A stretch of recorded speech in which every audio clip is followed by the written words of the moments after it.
Hey guys, it's me, Milo. Today, I'm going to tell you about the Coleco Chameleon, the unreleased video game console that was inspired by the popular video game systems of the 80s and 90s. Yay! Originally called the Retro VGS, the Chameleon would use game cartridges, similar to other gaming systems of the time, such as the Sega Genesis and Super Nintendo.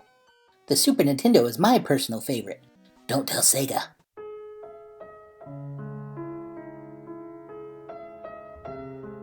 Marketed as having no online connectivity, all games released on the console would be the final completed game, meaning no game patches, downloadable content, or online multiplayer, something many modern gamers have come to expect.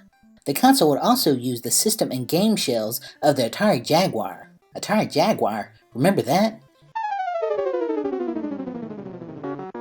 If you thought the original Xbox had a large controller, just look at this thing. Looks more like a speak and spell than a video game controller. The Chameleon started receiving criticism leading up to the crowdfunding campaign when it suddenly switched from a Kickstarter to Indiegogo, leading many to believe that the makers of the console had no working prototype, something that was not required by Indiegogo. While some were critical, many in the retro gaming community were excited by the prospect of a new cartridge-based console. However, this excitement was not enough for the Retro VGS to reach its fundraising goal.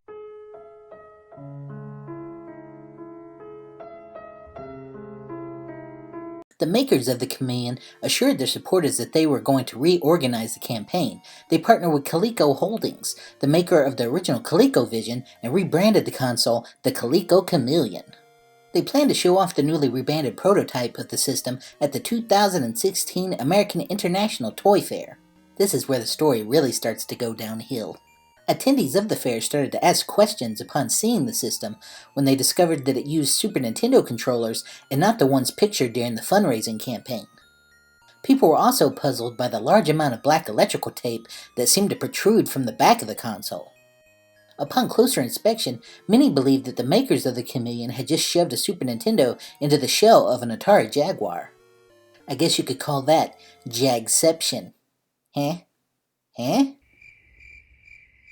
Okay then. While the makers of the Chameleon claimed this theory was false, they didn't help their case when they released a picture of the Chameleon with a clear shell, showing off what they said was the internal motherboard.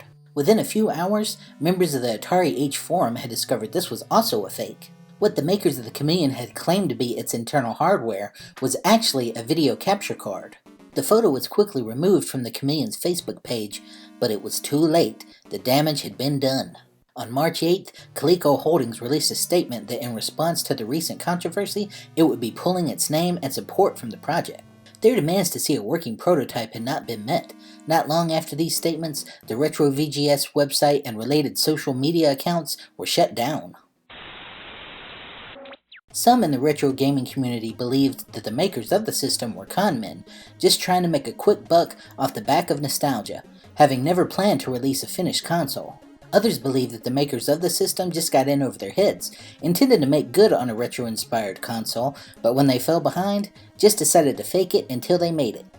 While we may never know their true intentions, it's still an interesting piece of gaming history. Hey, get out of here. I told you we'd do those mushrooms later. Italians.